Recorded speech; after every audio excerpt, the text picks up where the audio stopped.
आप सभी साथियों को क्रांतिकारी नमो बुधाय, जय भीम, जय भारत, जय संविधान। मैं रमन उजैन और आप देख रहे हैं अध्यात्म पावर। साथियों, अगर ये कहा जाए कि भारत दुनिया का एकमात्र ऐसा देश है जहां पर पाखंड सबसे ज्यादा है, तो ये कहना गलत नहीं होगा। हर एक देश जैसा कि आप देख रहे हैं कि तरक्की के रास्ते पर है, लेकिन भारत विनाश के रास्ते पर है। वजह यह है कि हमारे देश में अंधविश्वास, पाखंड काफ़ी पूरी तरह से व्याप्त है। बता दें साथियों कि पहले तो ये कहा जाता था कि अनपढ़ गंवार जो महिलाएं होती हैं वो पाखंड का शिकार होती हैं, लेकिन अब जो ऐसे ऐसे मामले आ रहे हैं जिसमें सबसे ज़्यादा पढ़ी लिखी महिलाएं पाखंड का शिकार हो रही हैं।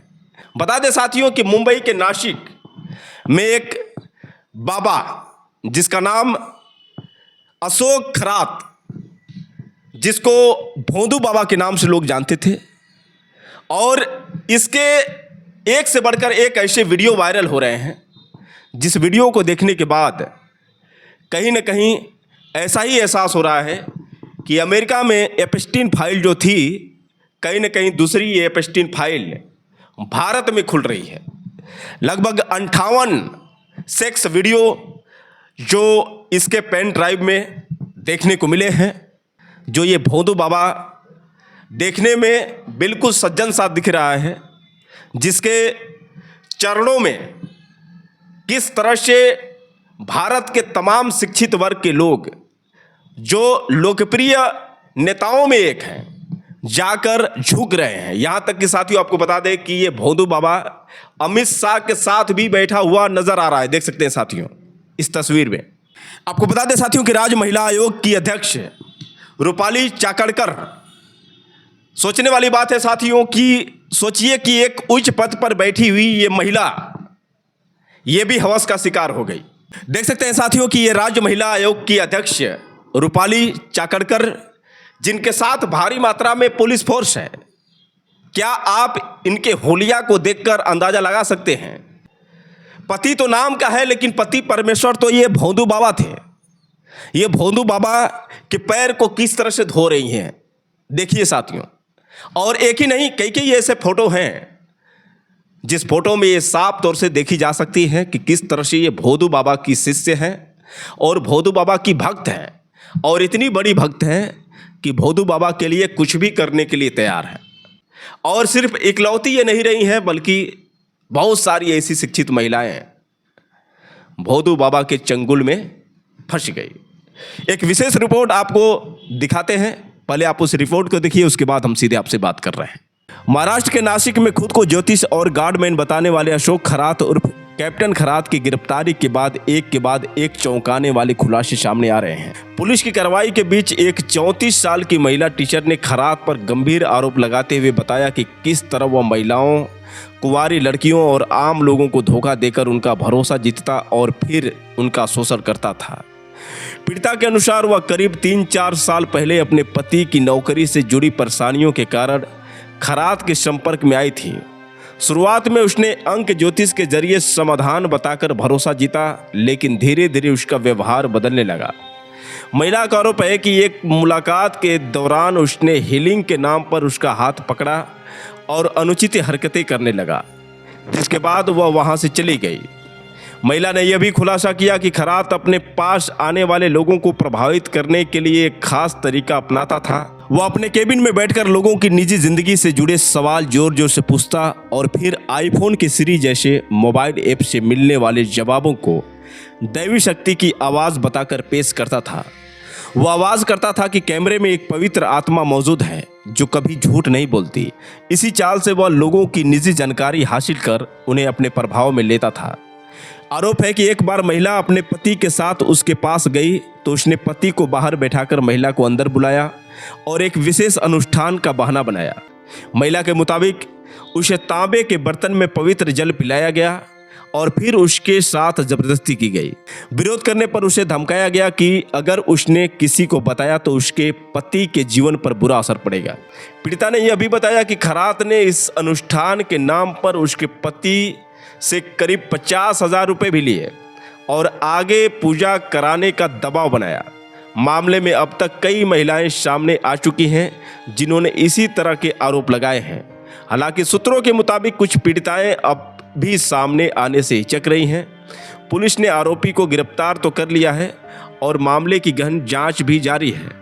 अधिकारियों का कहना है कि सभी आरोपों की गंभीरता से जांच की जा रही है और पीड़ितों को न्याय दिलाने के लिए हर संभव कदम उठाए जा रहे हैं। बता दें साथियों कि महाराष्ट्र में महिलाओं से दुष्कर्म का आरोपी ज्योतिष अशोक खरात की कुंडली खुलती जा रही है। खरात जो खुद गणित में फेल हुआ, वो कैसे बड़ा न्यूमेरोलॉजिस्ट बन बैठा। अंक ज्योतिष बनकर कई महिलाओं से रेप के आरोपी बाबा अशोक खरात की मार्कशीट सामने आई है। रेप के आरोपी अशोक खरात के स्कूल का नाम लक्ष्मण खरात था।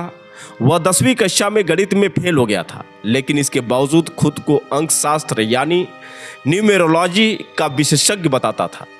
सूत्रों के अनुसार पुलिस को अभी तक खरात के पास अंक शास्त्री होने का कोई आधिकारिक प्रमाण पत्र नहीं मिला है। मार्कशीट के अनुसार उसे हाई स्कूल में कुल 251 अंक मिले थे, जिसका प्रतिशत 35.88 है।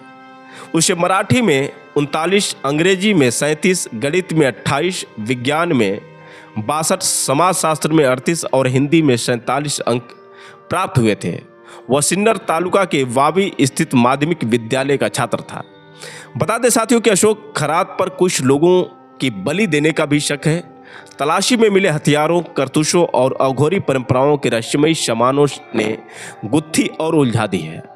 आरोपी से हिरासत में पूछताछ की जा रही है। सरकारी वकील के मुताबिक खरात के बंगले की तलाशी में कई रहस्यमयी सामग्री मिली है। सरकारी मुहर और लेटर पैड मिले हैं। पिस्टल से कारतूस मिले थे, जिनका बलि देने जैसे काम में इस्तेमाल का शक है। 21 जिंदा कारतूस भी बरामद हुए हैं। खरात अघोरी परंपराओं को मानता था। उसके पास कस्तूरी मिली है और पता लगाया जा रहा है कि क्या उसने हिरण का शिकार किया था। टाइगर और सांप असली थे या नकली, ये भी जांच जारी है। बता दें साथियों कि नासिक का तांत्रिक खरात उर्फ कैप्टन जांच में 6 गंभीर मामलों ने शोषण का पूरा पैटर्न सामने आया है। तंत्र मंत्र, दैवी शक्तियों और डर दिखाकर महिलाओं को अपने जाल में फंसाता था। पुरुषों को आर्थिक रूप से ठगने का भी आरोप है। 28 साल की एक बीएससी छात्रा को हर एग्जाम से पहले ऑफिस बुलाता था। उसके पति से रिश्तों का झूठा आरोप लगाने को लेकर धमकाता था।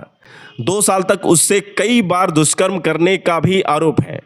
इतना ही नहीं साथियों, आपको बता दें कि खरात ने 7 महीने की गर्भवती महिला को पुत्र जन्म और सुरक्षित प्रसव का झांसा देकर बुलाया था। अंधेरा कर मंत्रोच्चार का बहाना बनाकर उससे रेप किया।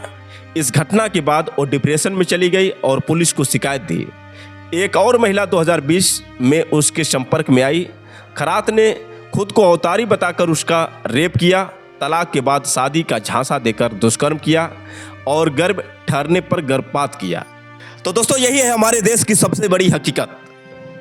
बाबा साहब डॉक्टर भीमराव अंबेडकर जो भारत का संविधान लिखे, लेकिन किस तरह से बाबा साहब डॉक्टर भीमराव अंबेडकर का अपमान किया गया।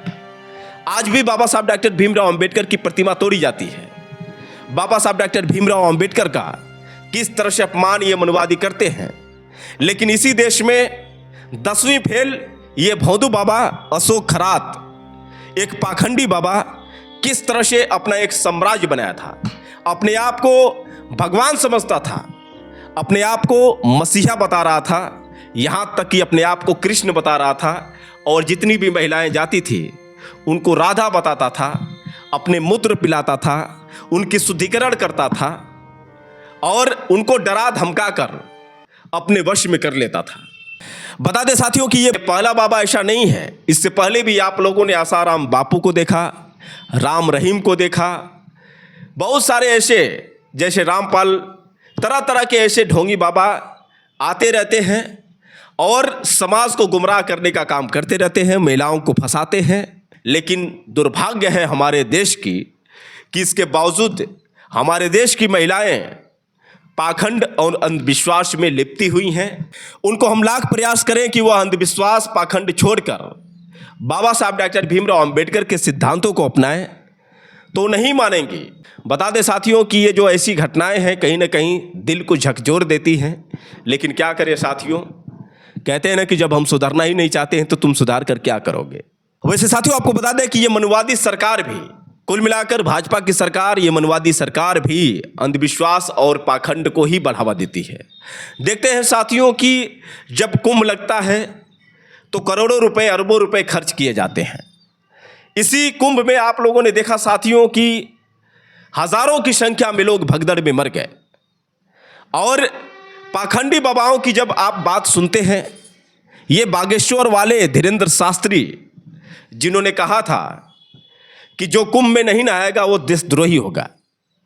देशभक्त बनने के लिए वहाँ पर करोड़ों की संख्या में लोग जाते हैं और कैसे भगदड़ में हजारों की संख्या में लोग मर जाते हैं। उसके बाद ये बागेश्वर वाले बाबा कहते हैं कि चिंता मत करिए, जो लोग कुंभ के दौरान भगदड़ में मरे हैं उनको सीधा मोक्ष मिल गया है। अभी मुक्तेश्वरानंद ने धीरेंद्र शास्त्री पर कटाक्ष करते हुए कहा कि अगर भगदड़ में मरने के बाद मोक्ष मिलता है तो धीरेंद्र शास्त्री जी आप क्यों वंचित हैं? आप भी क्यों नहीं जाकर मोक्ष के भागी बन रहे हैं? तो साथियों, ऐसे बाबा लोग आपको अंधकार में तो डाल देते हैं लेकिन खुद कैसे बच जाते हैं। इनकी सुई दवाई डॉक्टरों द्वारा की जाती है और आपके रोगों का इलाज गाय के मूत्र और मल द्वारा किया जाता है। ये आपको गोबर में बहुत सारी विटामिन बताते हैं, लेकिन कैसे दिल्ली से वृंदावन यात्रा के दौरान जब यही धीरेंद्र शास्त्री, इनके पैर में दर्द हुआ तो कैसे डॉक्टरों द्वारा इलाज करवाते हैं। तो इनके अंधभक्त जिनका इलाज मूत्र और मल द्वारा किया जाता है, लेकिन वही ये जो बाबा लोग हैं जो उकसाने का काम करते हैं, इनका इलाज जो है डॉक्टरों द्वारा किया जाता है। तो भैया कब जगोगे? अब नहीं जगोगे तो कब जगोगे? वैसे साथियों, सच बात सबको कड़वी लगती है। एक के बाद एक ऐसे खुलासे होते रहते हैं और ऐसे ढोंगी पाखंडी बाबाओं का पर्चा खुलता रहता है, लेकिन फिर भी अंधभक्त हैं कि मानते नहीं। एक बाबा को छोड़े दूसरे बाबा को पकड़ लिए, और ये बाबा भी अपने अंधभक्तों को मोहित करने के लिए किस तरह से श्रृंगार करते हैं आप देख सकते हैं साथियों। कि ये देवकीनंद ठाकुर हों या फिर अनिरुद्धाचार्य हों या फिर बाबा बागेश्वर हों, किस तरह से श्रृंगार करते हैं महिलाओं को अपने जाल में फंसाने के लिए। महिलाएं भी जाल में फंस जाती हैं क्योंकि ये देखने में काफ़ी सुंदर लगते हैं। तो हमारी माता बहनों से भी मेरी तरफ से निवेदन है कि आप लोग इन बाबाओं के नियत को समझिए। अगर आप नियत को नहीं समझेंगी तो ऐसे ही इन लोगों की बातों में आकर फंसती जाएंगी, क्योंकि ये वो बाबा हैं जो आप पर टिप्पणियां करते रहते हैं। कैसे अनिरुद्धाचार्य ने कहा था कि 25 वर्ष की बच्चियां जो जवान हो जाती हैं, तरह तरह की बातें किया था। ज़्यादा मैं कुछ नहीं कहूँगा, आप लोग समझदार हैं और वक्त है अभी भी समझने का। अगर नहीं समझेंगे तो काफ़ी देर हो जाएगी। वैसे साथियों, आप लोग की क्या राय है आप लोग कमेंट करके बताएं, और हो सके तो इस वीडियो को ज़्यादा से ज़्यादा शेयर करें। फिर मिलेंगे अगले वीडियो के साथ, तब तक के लिए क्रांतिकारी नमो बुधाय। जय भीम।